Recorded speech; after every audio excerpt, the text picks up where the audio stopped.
We are not health professionals. We are health advocates, and all of our opinions are our own.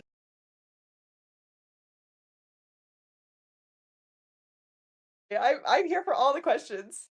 Final question is for girlies listening. You talked about at the very beginning about having some anxiety and some trauma and CPTSD. What are, if someone listening is kind of like experiencing that and they are seeing it's affecting their body and they want to get in control of it, they want to fix it, where should they start? Absolutely. Well, I first just want to say to anybody who's dealing with it, I'm so sorry. Like, I want to just give you the biggest hug right now. And I want you to know that there is light at the end of the tunnel. And I want you to start believing and saying over yourself, it is not your anxiety. It is not your PTSD. It is anxiety and it is PTSD. It is not yours. Do not claim that. It does not have a hold over you.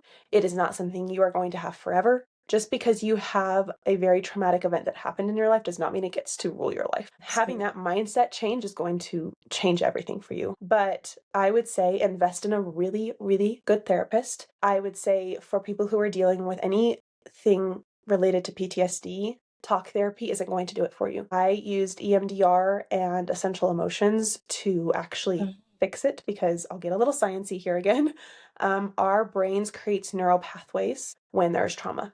And when you just talk about it, you can do a lot with it, not simply talking it out. And so I just want to speak to, because this is a Christian podcast, it is not a sin to have anxiety. It is not a sin to experience depression.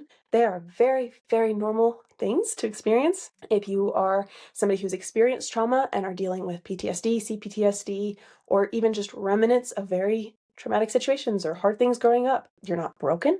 You're not committing a sin. It is the only experience. It's the only way our brains know how to live. But there's another way. There's healing.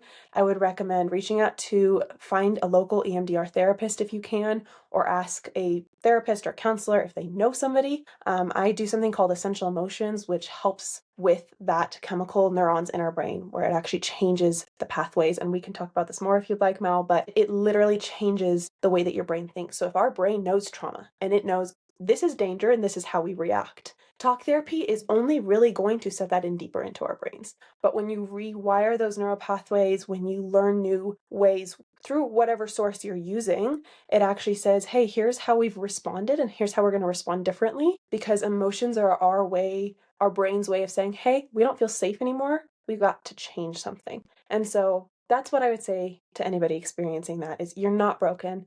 There's such a knowledge of wealth. We live in a beautiful time where we know a lot about our brains and how they work. And thankfully, we have a lot of tools to help you. I have tools to help you. Other people have tools to help you. Reach out. Don't do it alone and in isolation. Isolation is like the enemy to healing. Find yourself people who will support you. And if that is me, I would love to help you. And if it's not, I will still be cheering you on from the sidelines.